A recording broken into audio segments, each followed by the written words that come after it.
नाज़रीन, मली नदी में लुड़ी वियल हैदराबाद वासी कुटुंब जे वधीक हिक नींगरीअ जो लाश मिलियो आहे। वधीक तफ़सील मालूम कयूं था कराची मां सरवर मेमून खां। जी सरवर।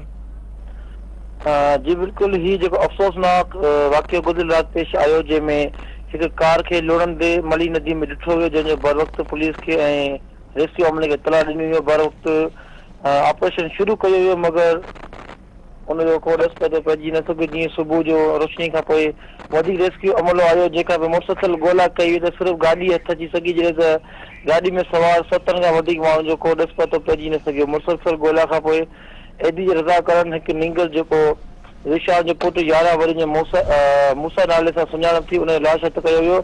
जॾहिं त कुझु देरि अॻु में ॿीहर एडी जे रज़ाकारनि ऐं रेस्क्यू अमले जेका हिकु नींगरी जो लाश हथ कयो, जंहिंजी सुञाणप हामना धीअ रिशान तौरु कई वई आहे। जॾहिं त वधीक 5 ॼणनि जी तलाश जारी कई पई वञे, जंहिंमें जेको कराची हैदराबाद जो ख़ानदान हुयो, रिशान हुनजी घरवारी ऐं अञा बि हुनजा 2 पुट ऐं हिकु ड्राइवर लापता आहिनि, जिन जी मुसलसल ॻोल्हा कई पई वञे। SSP मली सां राब्तो कयो वियो। उन तफ़सील ॿुधाईंदे चयो त अञा त सिर्फ़ु 2 ॼणनि जा लाश निकिरी सघिया आहिनि।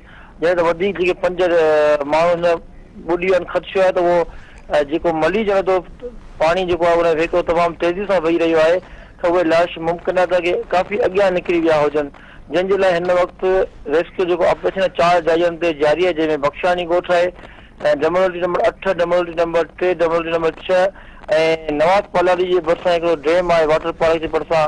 ओसि ताईं हिन रेस्क्यू ऑपरेशन जो दाइरो वधायो वियो आहे। त हुननि जो इहो चवणु आहे त जेसिताईं पाणीअ जो दबाव न घटि थींदो, तेसिताईं असांखे लाशुनि जी ॻोल्हा करण में मुश्किलातूं पेश अची रहियूं आहिनि, छो त नदी जे अंदरि ऐं जेके वण ऐं देयूं उहे बि त वॾी तादाद में मौजूदु आहिनि, जंहिं करे रेस्क्यू जेको ऑपरेशन आहे उनजी ॻोल्हा में मुसलसल ॾुखियाई पेश अची रहियूं आहिनि। सरवर, अव्हां जी महिरबानी।